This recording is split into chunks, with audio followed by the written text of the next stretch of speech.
সম্মানিত ভিউয়ার্স, আমি এখন তিনটা কথা বলতে চাচ্ছি যে আপনাকে যখন কোনো ব্যক্তি দাওয়াত করবে, তিন ব্যক্তির দাওয়াত আপনি কখনো গ্রহণ করবেন না।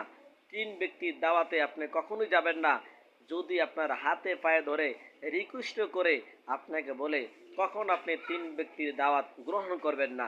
আল্লাহ রাসূল সাল্লাল্লাহু আলাইহি সাল্লাম বলে দিয়েছেন যে তুমি তিন ব্যক্তির দাওয়াত গ্রহণ করো না।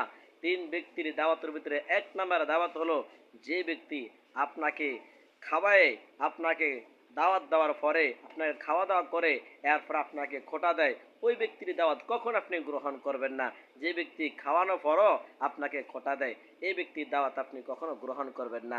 দ্বিতীয় নম্বর ব্যক্তি হলো, যে ব্যক্তি হালাল পন্থায় উপার্জন করে না, হারাম পন্থায় উপার্জন করে। অনেক লোক এরকম আছে যে সুদের উপর টাকা লাগাই আপনাকে দাওয়াত করবে, আপনি সেটা কখনোই কি করবেন না, দাওয়াত গ্রহণ করবেন না। সুদ ঘুষ যারা খাবে তাদের দাওয়াত আপনি কখনো গ্রহণ করবেন না। যদি গ্রহণ করেন, ওখান থেকে যদি আপনি একটা লোকমা যদি খান, তাহলে আপনার আমলের ভিতরে ঘাটতি জমবে, আপনি আমলের ভিতরে মজা পাবেন না। এই জন্য কি করবেন, আপনি ওই ব্যক্তির দাওয়াত, দ্বিতীয় ব্যক্তির দাওয়াত আপনি গ্রহণ করবেন না। তৃতীয় নম্বর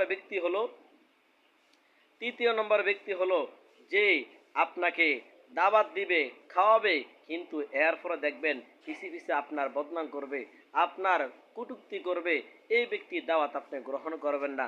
তাহলে তিন ব্যক্তির দাওয়াত আপনি কখনোই গ্রহণ করবেন না। এক নাম্বার ব্যক্তি হলো, যে ব্যক্তি খাওয়ায় আপনাকে খোঁটা দিবে। দুই নাম্বার হলো, যে ব্যক্তি হালাল পন্থা উপার্জন করে আপনাকে খাওয়াবে না, তার দাওয়াত আপনি গ্রহণ করবেন না।